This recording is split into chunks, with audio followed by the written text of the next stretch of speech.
thank you guys for coming. I know we're in for a really exciting talk today. I'm very interested in this one. I just want to let you know a little bit about this series, that we do host this series of book talks over the year. We have several more coming up, and so please keep on the lookout for some of those other talks. I think we have, this is our last one for this semester, Remy? Yes. So in the spring, we'll have at least 2 more, I believe. So please keep your eye out for those. But I just wanted to welcome you.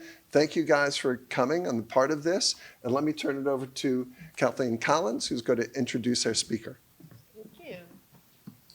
Hi, everybody. Thank you so much for coming this evening. I'm Kathleen Collins. For those of you who don't know me, I'm a professor in the library here at John Jay, and I am very honored to be introducing our speaker tonight. Dr. Erin Thompson holds a PhD in art history and a JD, both from Columbia.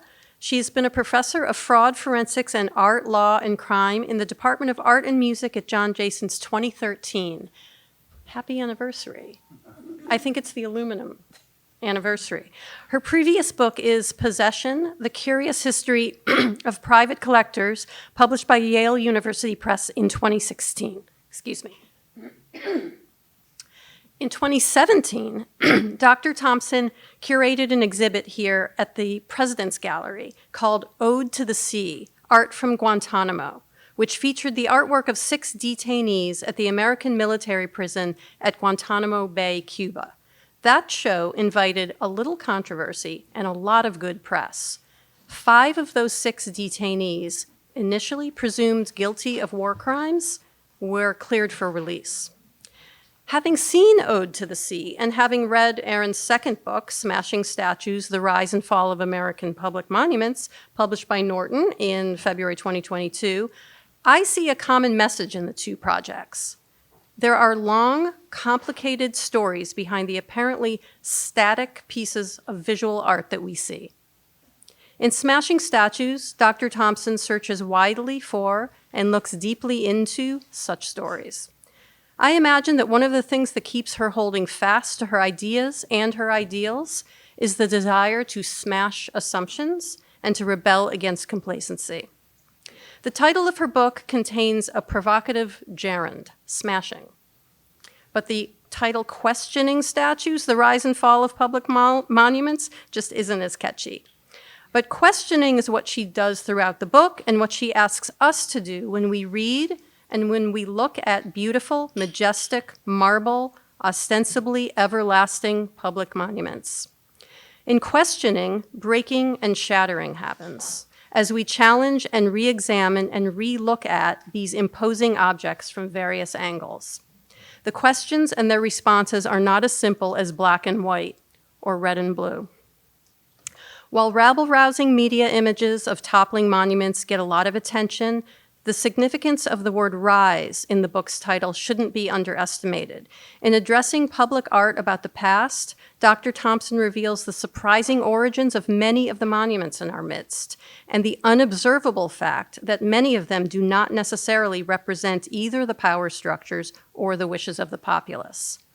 The activism that's been newsworthy in the past few years might lead us to believe that this monument talk is something new, a sign of this moment of reckoning with racism and injustice.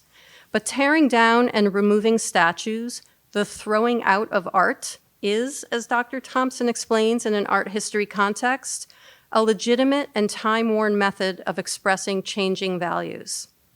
She deliberately chose not to say in her book, here's how monuments should look and what they should be, but instead argues for democratic processes in both putting them up and taking them down. There are few truly democratic means for erecting monuments and no democratic ways for removing them. Monuments, she writes, present a specific version of history without room for doubts or questions.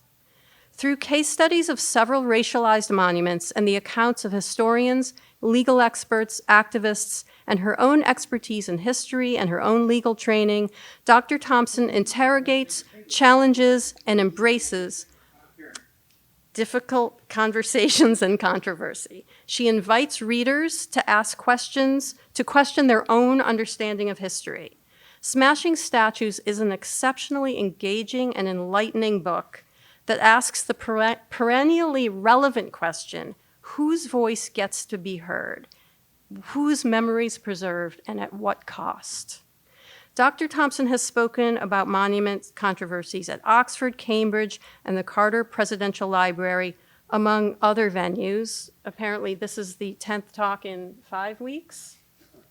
So thank you so much for spending more time with us this evening. She's also given interviews to many, many national media outlets. We're so glad she's here this evening to talk with us about this issue, and we'll have time for Q&A afterwards, after she shares with us. And I'm so pleased to join her. Please join me in welcoming Dr. Erin Thompson. Thank you so much. Before we get started, Remy, I'm a little worried that I don't think that people online can see the images. Okay. All right. So I wrote this book over here, Smashing Statues. It's all due to drinking and tweeting. So do not have a cocktail or 2 cocktails like I did one night in August of 2020 and then open Twitter because it's a really bad idea. You might see a video of someone throwing a rope around the statue of Columbus in the Twin Cities and then tweet something like I did. So as you can see, that kind of got some attention. It went viral and had so much controversy that, in fact, I was personally denounced by Tucker Carlson. But he got it a little wrong. All right, so he said that I was a nihilist who's commanding mobs of nihilists, and you know, the only nihilists I know are my children. Here they are. And they don't even listen to me about when it's time to take a bath. So I'm certainly not commanding mobs of anybody to do anything to statues.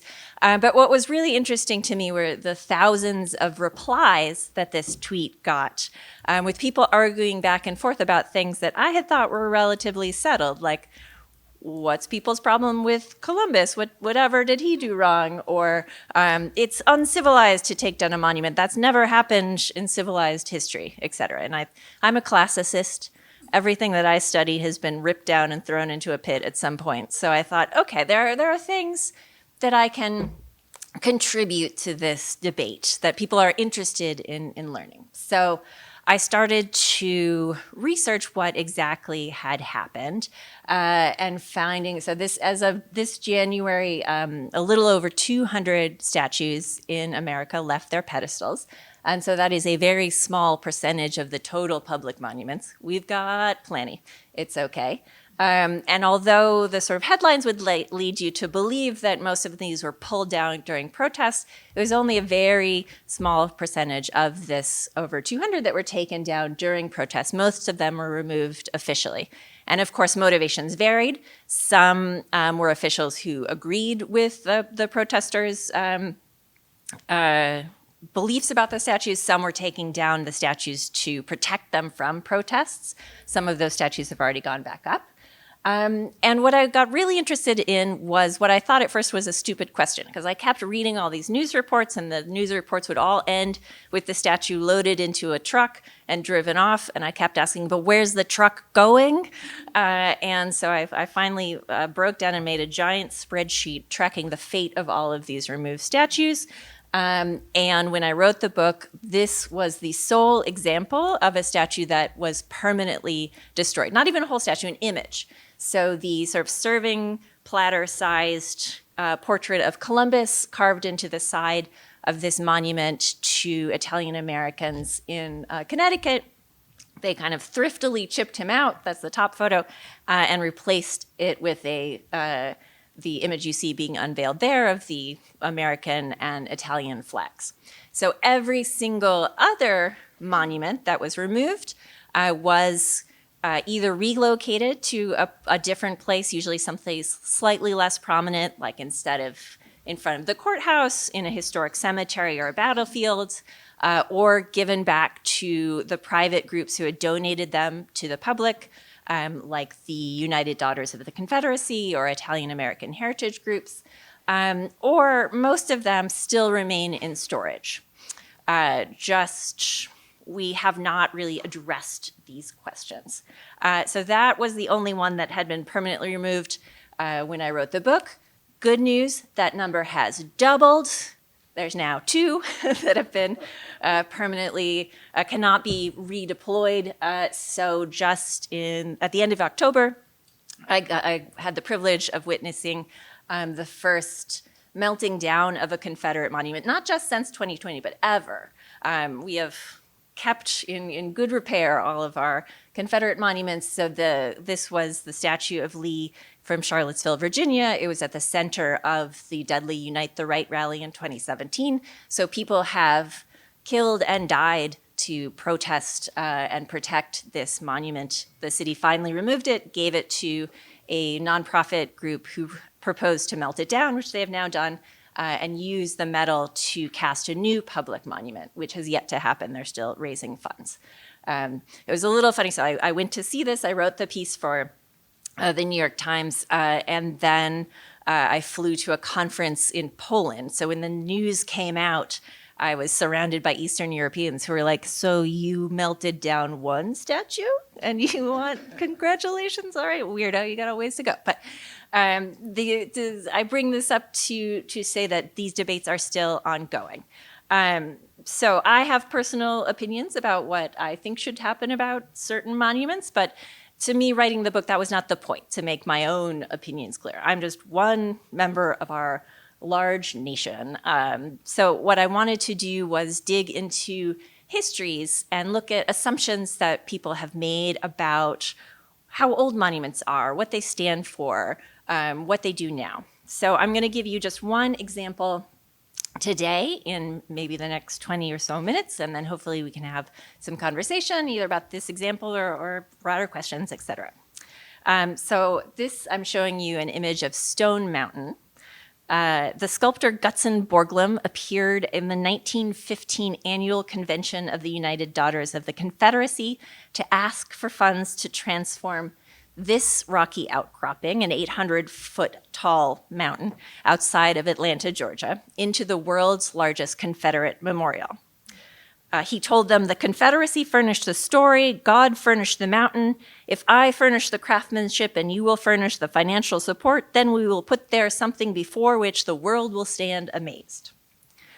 Borglum's idea was to carve massive figures in the mountain's hard granite to create an imperishable monument.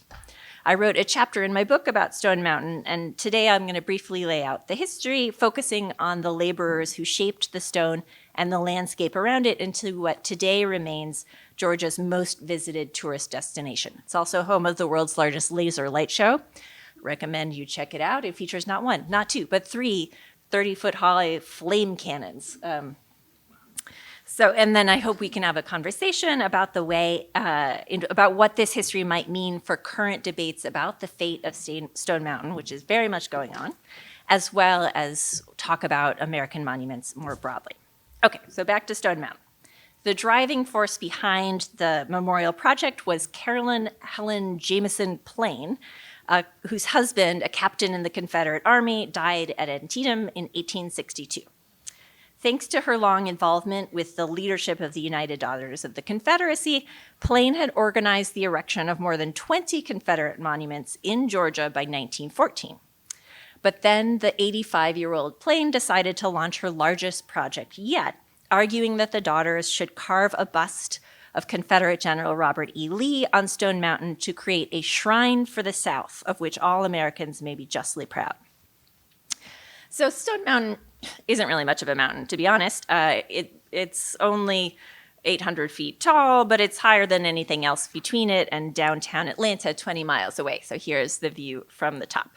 And although you can stroll up the back side of it, the other side has a dramatic perpendicular cliff face, 50 stories high. The mountain had long been a popular destination for picnickers from around the area since the 1840s, actually. When the railroad came to Stone Mountain in the mid-18th century, the tourist business grew, and hotel owners came up with more ideas for attractions to draw even more visitors.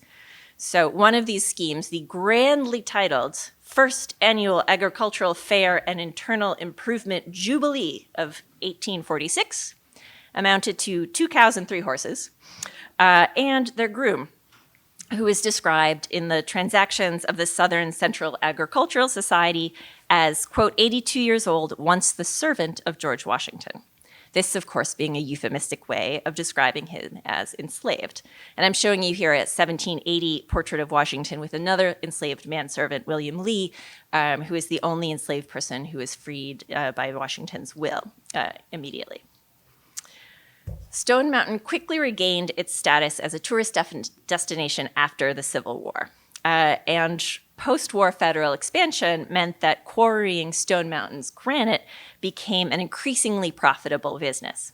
In the 1890s, the quarry could produce 2,000 feet of curbstones and 200,000 paving blocks a day. Its hard, durable stone absorbed little water and was uniformly gray with few discoloring iron deposits.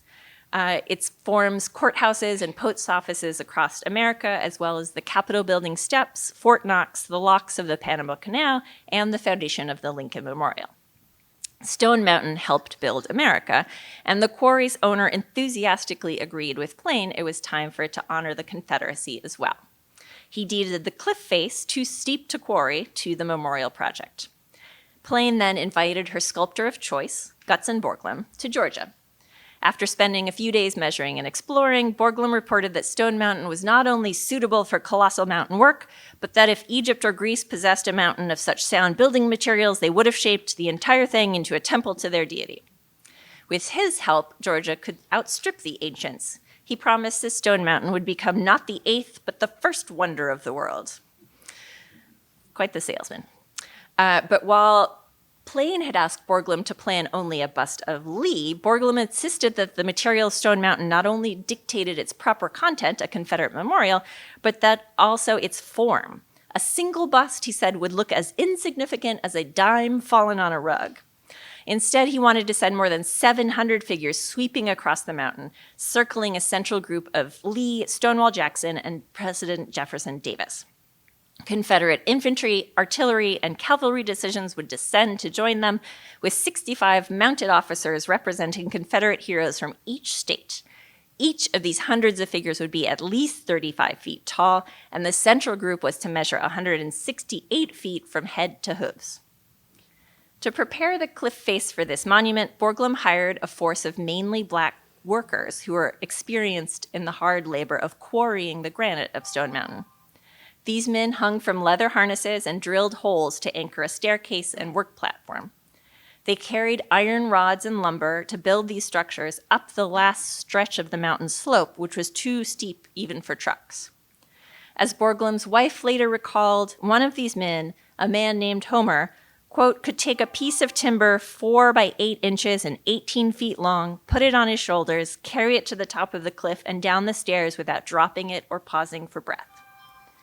The air compressor to power the carver's drills was so heavy that it took 2 days to pull it up the slope. 2 men crawled beside it on hands and knees the entire way to keep the rollers underneath it in line. Black men would never be permitted to do artistic work at Stone Mountain, but their labor made the whole project possible. A few days after Borglum sold the daughters on his vision of a gigantic monument, Stone Mountain witnessed, this is a later photograph of hanging from harnesses and drilling. All right. Stone Mountain witnessed the awakening of the Klan from its 50-year slumber. On Thanksgiving night of 1915, the owner of Stone Mountain arrived at the luxurious Piedmont Hotel in downtown Atlanta. He had received an invitation to be one of the founding members of a new fraternal society, but the hotel was just the gathering point. A bus was waiting to take Venable, along with 15 others, back to his own property. They climbed Stone Mountain by flashlight, led by their host, Doc Simmons, a failed Methodist minister, who pointed them towards a kerosene-soaked cross made of palm boards. The men donned bedsheet robes and pointed hoods, set the 16-foot cross aflame, and took their initiation oaths to rejoin the reborn Knights of the Ku Klux Klan. The original Klan, founded in 1866 by a group of Confederate veterans, had withered under federal prosecution in the 1870s, but some Southerners had never quite forgotten the image of the Klansmen. Venable was appointed to the Klan's new ruling council, and he seems to have wasted little time in recruiting his new friend Borglum, who soon became a close associate and advisor of prominent Klansmen, especially those who took over the Stone Mountain Project. In 1922, Borglum even arranged for the Klan's new imperial wizard to meet President Harding. In June 1923, after nearly 8 years of preparatory work and delays due to World War I, Borglum finally began carving the mountain. He strapped himself into a harness and drilled the first symbolic holes of the structure during an elaborate ceremony. Oh, sorry, that was the earlier photo. The governor of Virginia declared a speech claiming the monument would outlive the centuries and carry the history of our Southern War to a future so distant that the mind of man is not gifted to grasp it. But soon afterwards, Borglum was fired, accused, most probably entirely correctly, of embezzling donations. He quickly rebounded, having convinced the Rapid City, South Dakota Commercial Club to hire him to carve what would become Mount Rushmore. The Stone Mountain Memorial Association blasted Borglum's portrait of Lee off the mountainside and hired another sculptor to complete the project on a much reduced scale. But work on the memorial ground to a halt by 1928, by which time $2 million, more than $30 million in today's money, had been spent with only a replacement head of Lee to show for it. Most of these donations had disappeared into the pockets of the Klansmen who ran the Memorial Association. Stone Mountain is today the world's largest Confederate monument, but it exists as it does only because of resistance to integration. In 1955, Samuel Marvin Griffin won Georgia's governorship after running an anti-integration campaign. In his inaugural address, he pledged that there will be no mixing of races in the classrooms of our schools and colleges, regardless of the 1954 Supreme Court decision in Brown v. Board of Education. Griffin realized that his fight required symbolic weapons. He added an image of the Confederate battle flag to Georgia's state flag. This is the ceremony commemorating the signing of that law, and also arranged for the state to purchase Stone Mountain for $1.1 million. Griffin explained that Stone Mountain would be a rallying point for all of us who believe in preserving the ideals for which our forefathers fought. During the initial stage of preparing Stone Mountain as a state park, the Klan rose there once more with a new leader, James Venable. Little Jimmy, just 14 years old, had climbed Stone Mountain with his uncle, Samuel Venable, on that Thanksgiving night in 1915. When James Venable saw thousands of Black Georgians lined up to vote in the 1960 presidential election, he feared that America would soon be dominated by the inferior race of Black people, as he told an oral historian, or as he told someone in an oral history interview.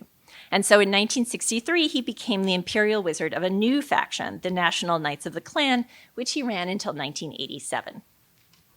Klansmen burned their crosses during annual rallies on land owned by the Venable family at the base of the mountain until the early 1990s, and the rallies only stopped because Stone Mountain's first Black city council member struck a personal deal with the family.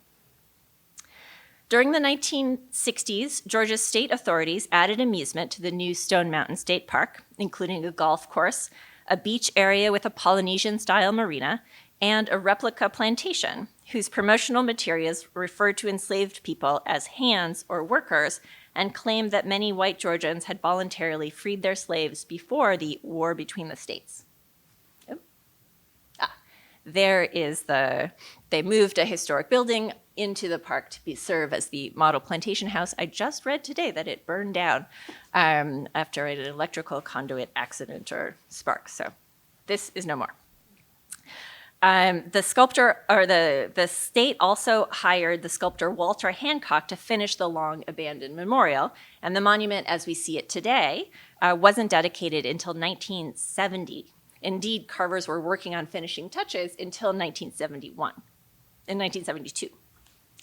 Now, the state of Georgia was able to afford to purchase the land and finish the monument because the cost of Stone Mountain State Park's construction and maintenance were artificially low, thanks to its unpaid, involuntary, largely Black labor force. They were inmates of the Stone Mountain Prison Camp, which opened in 1958, as soon as the state acquired the land. Using Stone Mountain granite, the first batch of 100 prisoners refurbished Borglum's workshop into a park office, constructed picnic shelters and bathroom facilities, segregated, of course, and also made their own prison. This is the only image I could find of it. It was extraordinarily difficult to get any information on this prison camp. I did a Freedom of Information request, the local equivalent for Georgia Bureau of Prisons, who claimed they had no information about it whatsoever. And I decided I did not have time to sue them, but someday. The prison camp was not operated by Georgia's Department of Corrections at first, but by the Stone Mountain Memorial Authority itself. The state didn't take over the prison until 1971. In its later years, the institution held mainly people with shorter sentences, but when it opened, it housed some men spending life sentences within the boundaries of a park honoring the Confederacy. The prisoners cleared brush and then landscaped the park. They built a 64-foot-high dam to create the park's artificial lake. They constructed the park's internal roads, which are named after Confederate heroes. And then when there was nothing new to build, they cleared and maintained the park. Statistics were difficult to come by, but in 1984, I found a news report saying that 65% of the inmates were Black, and a 1992 photograph of Clinton on the campaign trail shows an even higher percentage of prisoners of color. Such prisoners lived and worked without any pay whatsoever in the park until the mid-1990s. And there they helped park visitors have sometimes a joyful experience. So when the park held such massive Easter egg hunts that it won a Guinness World Record for size of Easter egg hunts, it was the prisoners who boiled and dyed these eggs. From the groom once enslaved by George Washington and displayed at the 1846 agricultural fair to the prisoners who created the park, Stone Mountain has long depended on the labor of those whose lives were worth less to the authorities than the lives of the men who ride across the mountain's face. And not only the labor itself, but the spectacle of such labor, the spectacle of the subordination of Black Americans to white Americans, the same message of white supremacy conveyed, I think, by the carving on the monument itself. After years of controversy over the inclusion of the Confederate battle flag on Georgia's state flag, Georgia's legislature reached a compromise in 2002. They agreed to remove the Confederate symbolism from the flag, but also mandated that the memorial to the heroes of the Confederate States of America graven upon the face of Stone Mountain shall never be altered, removed, concealed, or obscured in any fashion, and shall be preserved and protected for all time as a tribute to the bravery and heroism of the citizens of the state who suffered and died in their cause. The tribute to the citizens of the state really gets me. For example, neither Lee nor Jackson nor Davis were citizens of Georgia. I even went so far as to be petty and look up the birthplace of their horses. So Lee's horse was born in Virginia. Davis's horse was a captured Union horse who was born in Connecticut. I could not locate, in admittedly the limited time I gave myself to research the birthplace of Confederate horses, where Davis's horse, Blackie, was born, but I don't think it was Georgia. So there's nobody actually on there who's a citizen of the state. The law, this law, which still holds, attempts as best as possible, I think, not only to remove the question about whether the memorial should exist from democratic discussion, but it also tries to dictate how Georgians should perceive the memorial. It says that you should see it as a tribute to the bravery and heroism of Confederates, rather, say, than a reminder of the willingness of these Confederates to suffer and die for the right to continue controlling the suffering and death of Black Americans. So many people have recently called for the recontextualization, modification, or removal of the carving from the monument, including Stacey Abrams, who, in running for Georgia governorship of Georgia, declared the carving a blight on our state that should be removed. And yet the Klan keeps hoping to climb Stone Mountain. They've applied for a permit to as late as 2017. We'll light our cross, and 20 minutes later we'll be gone, the permit request promised, but the authorities denied the application. But Stone Mountain played host to a large Confederate rally in November 2015, just 2 months after a white suprematist named Dylan Roof, hoping to start a race war, murdered 9 Black worshipers in Charleston. And it's no wonder that white supremacist groups feel at home in Stone Mountain, since it was created and then maintained precisely to express the same ideologies. Stone Mountain has long been both symbol and reflection of the place of white supremacy in American culture. The monument's granite, perceived as unchangeably durable, is a perfect materialization of the belief that white supremacy will never be undermined. And it's true that white supremacy is just as hedged around with protections as is Stone Mountain, and that these protections stem both from the law and, more importantly, from popular belief in the institution's benefit or inevitability. But I hope that in thinking about those who labored to create Stone Mountain, we could understand that Borglum's claim that it would last forever is not necessarily true. Stone Mountain was made, and it can be changed as well. Thank you.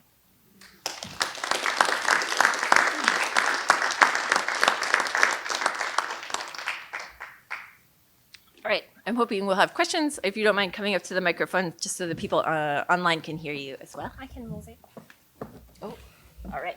Remi's gonna enable us to be lazy.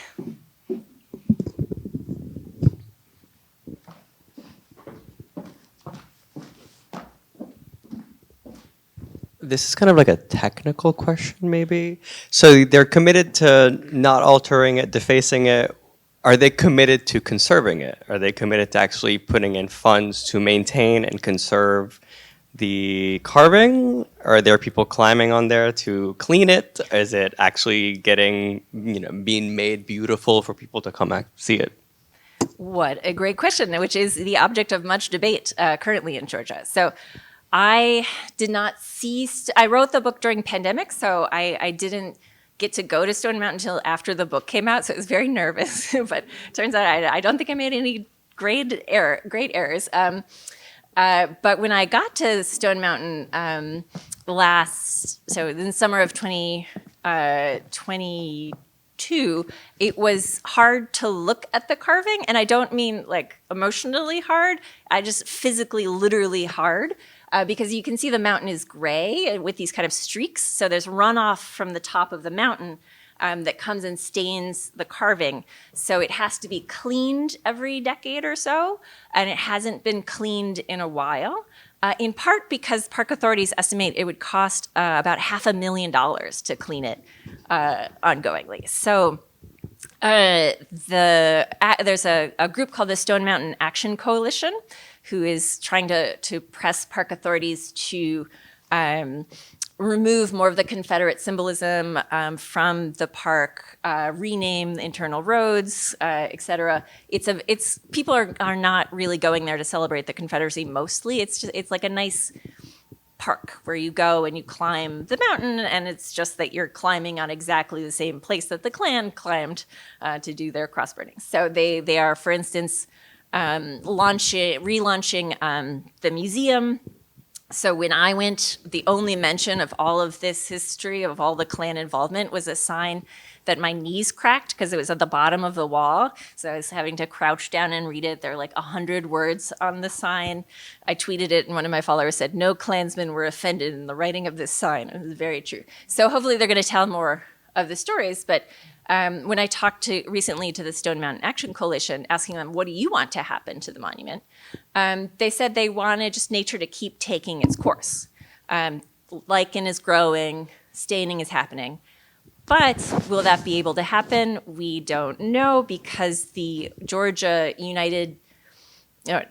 Sons of Confederate Veterans in October wrote a letter to park authorities saying, you are in violation of state law for not, because this lack of maintenance is concealing the monument.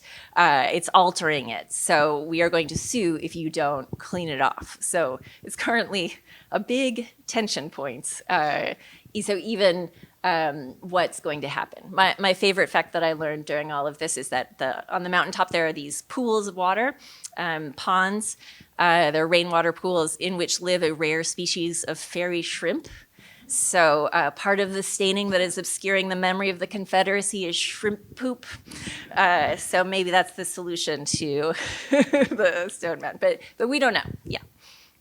I promise my answers to all questions will not be so long.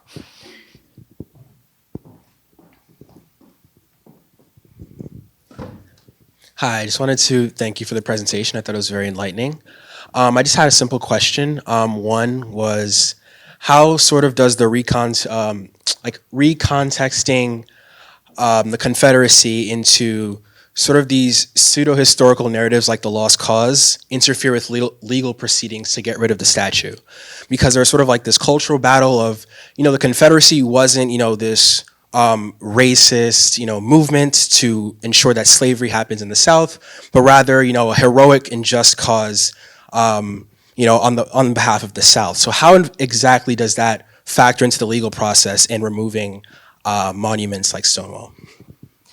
So there are two ways to answer that. First, I will say there really isn't a legal process.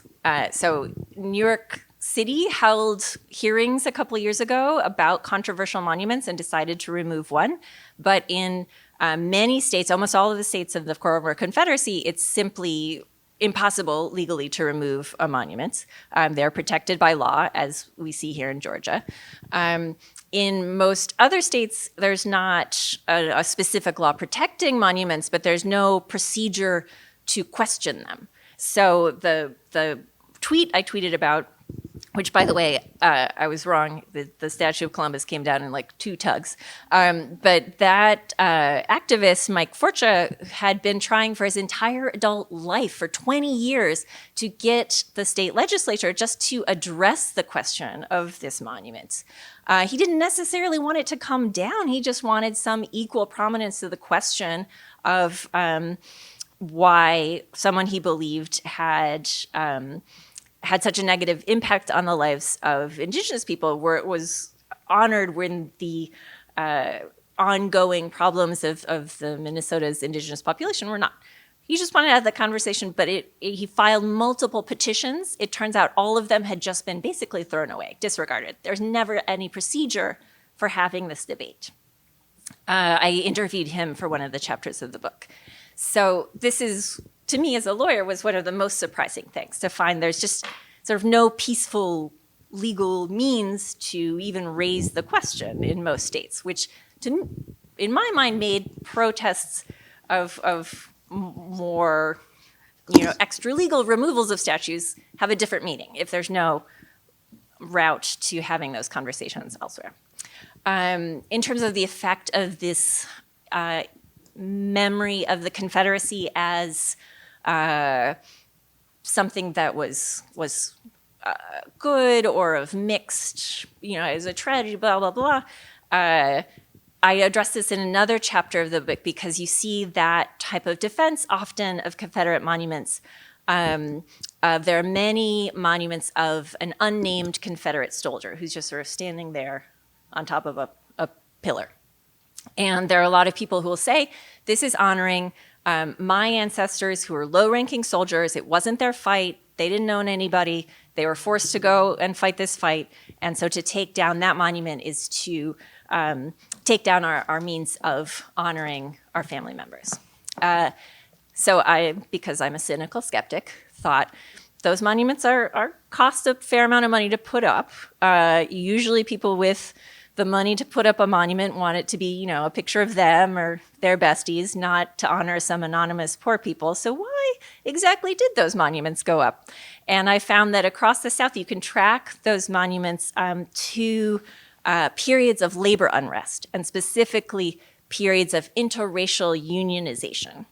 It was most obvious in the case of Birmingham, Alabama's Civil War monument, which went up in 2 phases, each of which were during the threatening and then eventual strike of miners, each of which were interracial organizations. And if you look at the dedication speeches of those monuments, not just in Birmingham, but across the South, as they're reported in newspapers, all of the time, the dedicators are addressing themselves to an audience of white workers and saying, don't cross color lines, respect your ancestors for being obedient to their elders, or to their betters, to their generals, and for fighting against the threatened, the hideous specter of threatened racial equality. It was one of the quotes from the things. So these monuments didn't go up just to honor low-ranking Confederate soldiers. They went up for very different purposes. So I don't know if that history is enough to change people's minds about whether those monuments should stay or go, but I thought let's have that in there in our debates.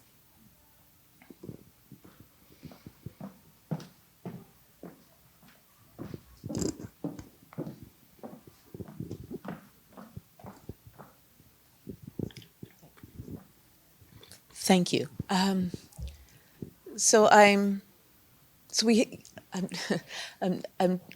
trying to figure out exactly how to phrase my question. So the title of your book is Smashing Statues, which sounds really good. I forget what the term is for what with the S's at the beginning, when it's the same sound at the beginning of a word. And yet, as you point out at the beginning of your talk and in the book, only a couple have actually been smashed. And I'm thinking about and that they often end up in other places. But so I'm wondering if it's something about the toppling that's perhaps more important than the smashing, in fact, or maybe as important, and as an action, right, and as a collective action, and as a statement in and of itself, because it's removed from its importance, its site of importance. Just wondering what you thought about those supposings. Yeah, so I'll say first that the title Smashing Statues was, I thought, just a working title, like, oh, I'll put on something really ridiculous so the publishers will think that it'll be great. And then they were like, oh, no, we want that title. So to me, it's like Snakes on a Plane. No one's going to go for that title. Okay, fine. I think sometimes people say to me, like, oh, you just want all these statues to disappear. But no, because I think removing a statue without ever having a conversation about why it went up or what work it did while it was up, that's worse than keeping it up as if we were still honoring that version of the past. So I am excited about what we're doing in America these days because we are able to have these conversations, I think, about what versions of the past we're carrying forward and what we want our monuments to do. These aren't fights about the past. These are urgent negotiations for our future of who deserves honor, who sets the standards of aspirations.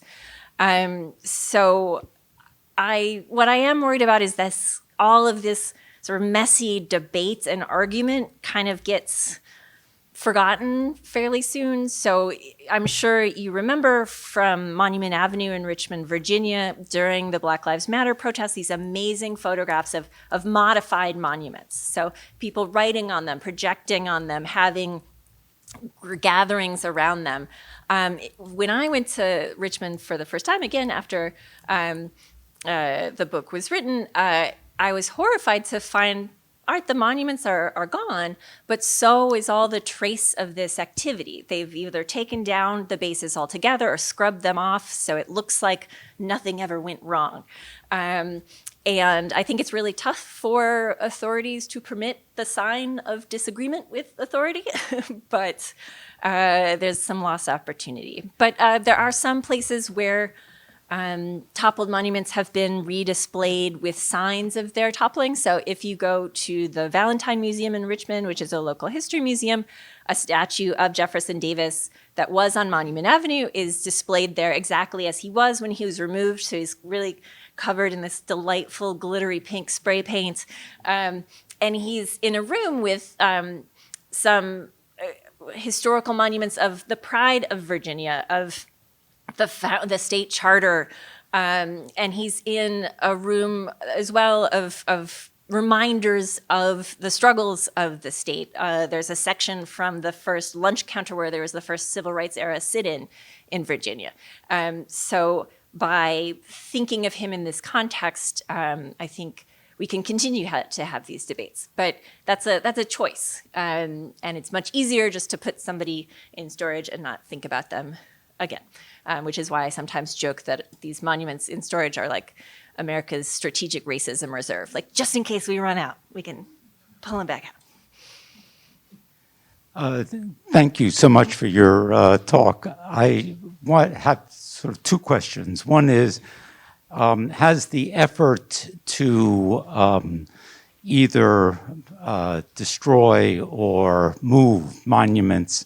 What's the status of that today? I mean, do you see that still being a issue that is being pursued today?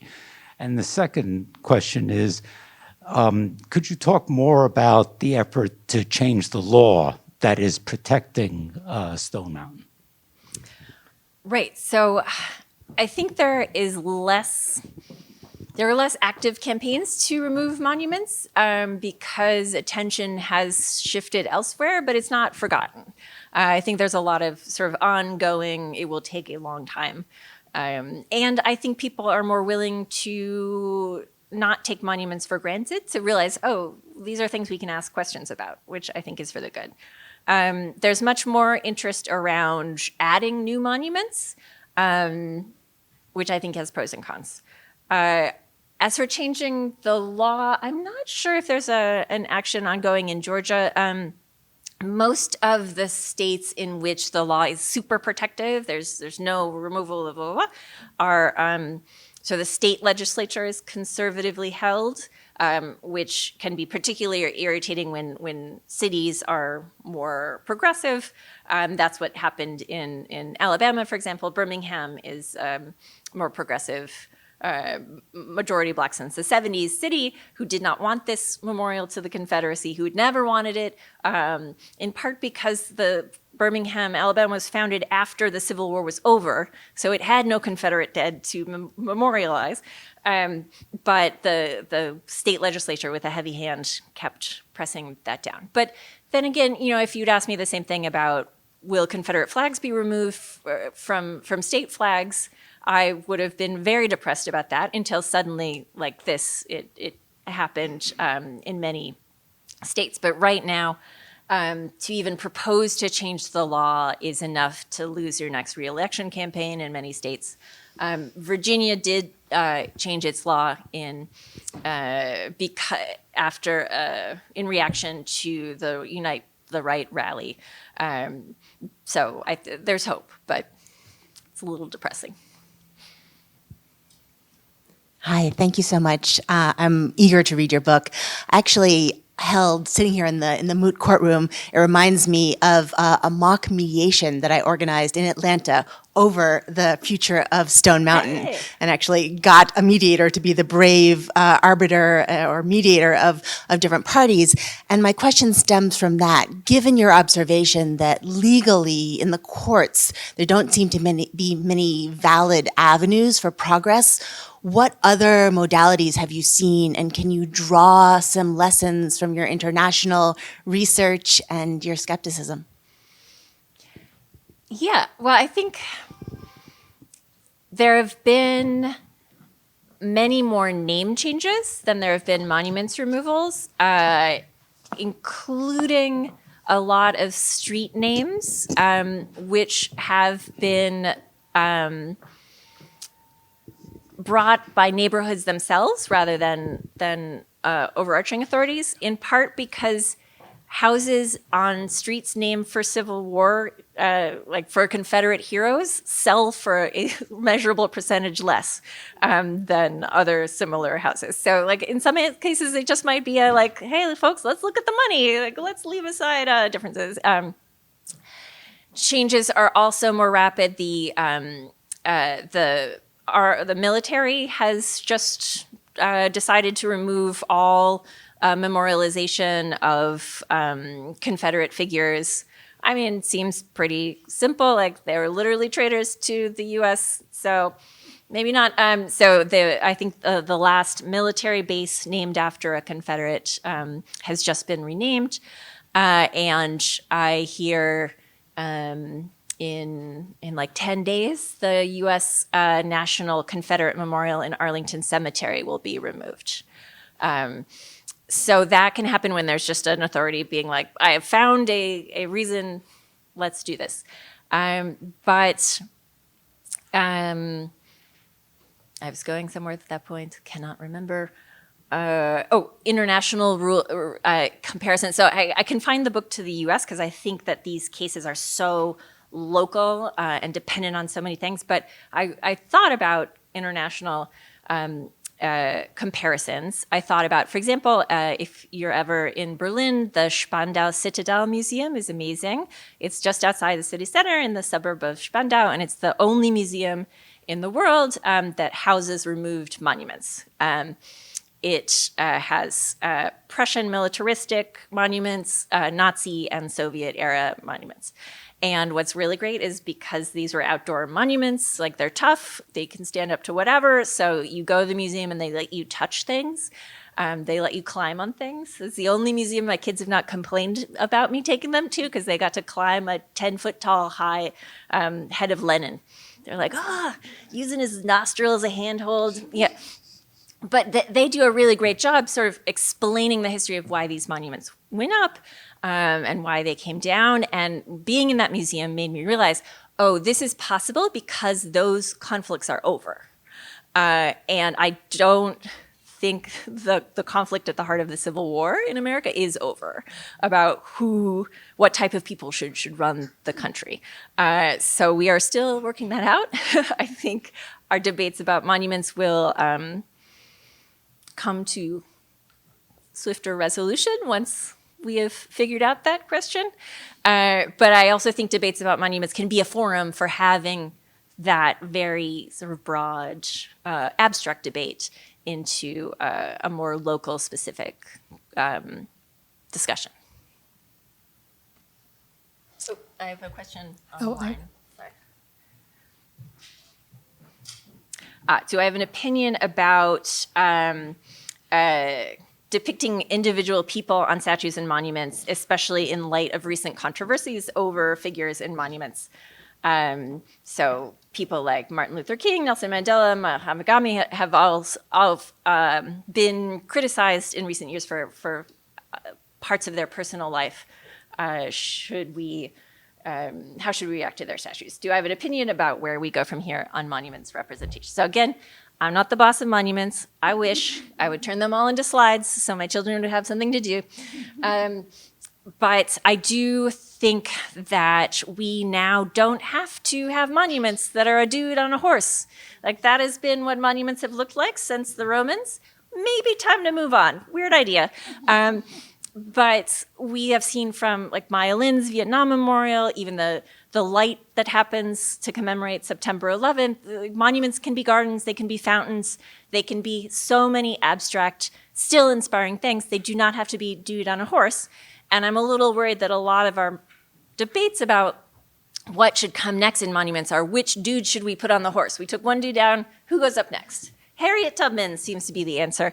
And she's great, but we can't have a nation full of like thousands of Harriet Tubman monuments, and anybody else you're gonna pick has some problems with their lives. So why confine yourself to one person who's never gonna inspire everybody? Why not have something abstract? And this isn't my idea alone. Something I write about in the book is finding the work of a Black journalist and activist who wrote a book in 1916 looking at all the representations he could find of Black Americans in public monuments. Weren't too many, weren't great. And he said, look, let's shape it up, but maybe let's do allegorical figures. So it's 1916, they hadn't really invented abstraction yet, but now we can do even better than Friedman Murray proposed, I think. All right, next, yeah. Thank you so much. This was fascinating, and I learned so much. I'm just wondering if you could talk a little bit about the melting of the Lee statue in the context of everything that you have learned through your research, and if there was what you might consider any meaningful ritual to that? Yes, so I have spent a lot of time thinking about that statue and whether it was appropriate to do what it's essentially a sort of a violent means of removing it from public circulation. So they only had a small furnace. They had to cut him into pieces first and then heat them up and then melt them down. It took a long time. It felt very forceful. But this was a statue that was greeted by the Klan. This was a statue that was upheld by violence. So it felt like that was the appropriate reversal of that way of inscribing it onto the community. And something that was mentioned again and again by the participants in the melting was how unfortunate it was that security concerns meant that it had to be a private, secret event. So we all had to swear secrecy. I still cannot reveal where it was. There were 3 journalists allowed. There were like 30 people who had been involved with the project. And other than that, it was closed to the public because they were afraid of violence, I think reasonably. Although that did lead to some fun. So because there was a lawsuit to prevent them from melting it down, the statues stayed in storage in the driveway of a supporter of the project for a long time. So when I talked to him, he said it was surreal to have lived with that, like under tarps in his driveway for so long. Especially, he was saying that, on Thanksgiving, you always have the one awkward racist guest. So that year it was Robert E. Lee who was at his family Thanksgiving. But they want, a lot of the activists who I've talked to have said these statues were put up to signal community approval of these messages, with parades, with school children let out for the day so they could come and make music, with emotional ceremonies that inscribed it into the memory. And they think that statues should come down in the same way, to signal we are rejecting, as a community, the ideology embedded in these statues. That, for example, is why Mike Forcha took down the Columbus during the daytime. He had heard rumors that other people were planning to pull it down at night, and he said, no, this statue needs to come down the same way it went up, in broad daylight, to the sound of drums, with people acknowledging and marking the moment. And he took responsibility. He did not know if he would be criminally prosecuted or held financially responsible. In the end, the prosecutor agreed to a talking circles means of justice. So instead of traditional criminal prosecution, community members met over several months to talk about not only the harm that the crime had done, because it was damage to property, but also the harm that the statue being there had done. And they eventually sentenced him to community service, which was going around the community talking to them about the impacts of colonialism on Indigenous Americans. So sort of he's like, great, yes, I'll do this. But yeah, I think we could be so much more creative in the ceremonies of change, and legal worries and worries of violence have so far reduced the scope. So maybe we will see that change, because it's super fun.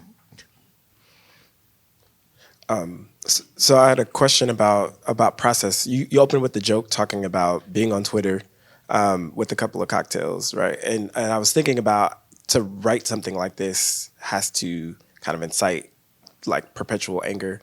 So I guess my question is about 2 feminist lines. I'm thinking about the personal and political, and then the other thinking about Audre Lorde's, the uses of anger. And so my question is about your process. Like, where does that anger go? What does it look like? How are you working through this process? How are you not throwing your laptop? Like, what does it look like when you're writing this? Thank you for that question. I did get a whole lot of hate, of emails, of letters. My poor chair had to put up with emails.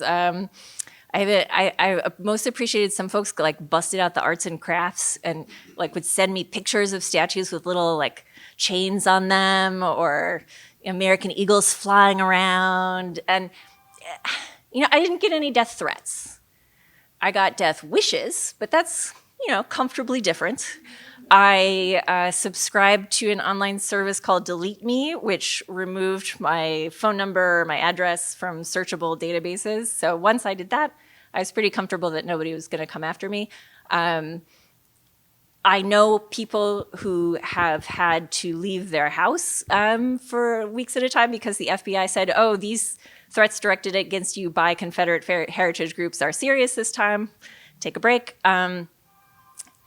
So I was relatively lucky, but I decided to use that anger to fuel my, to fuel the understanding of the urgency of the process, and also, honestly, to fuel my decision about being to put myself forward as a voice about this, because it's not my pain. But I do have the privilege of being, a tenured professor who's a white cis person, and I can afford to take this hate without having to suffer as many psychological consequences, in part because of my position, in part because I'm a rage-fueled weirdo. I don't know. But I thought, okay, I can write this to mainly spread news to people who didn't already know. There are plenty of Americans who knew very well all of these things. But also, I decided that I would try and do the historic research to, if I could, contribute to the understanding of people who are already working for making change in these monuments. So at Stone Mountain, for instance, the activists had not known about the prison camp there until I wrote about it. So I was able to offer that into the debate. Or when I interviewed Randall Woodfin, the mayor of Birmingham, who had been the first official to order the removal of a monument after the murder of George Floyd, that was awesome. I'm such a fangirl of Mayor Woodfin. But he hadn't known the history of this unionization efforts and attempt to squelch them through the monument. So I was able to offer, all right, here's the historical information that just, I think, reinforced his decision to take it down. So yeah, I thought a lot about it, the uses of rage. I love that Audre Lorde quote, yeah.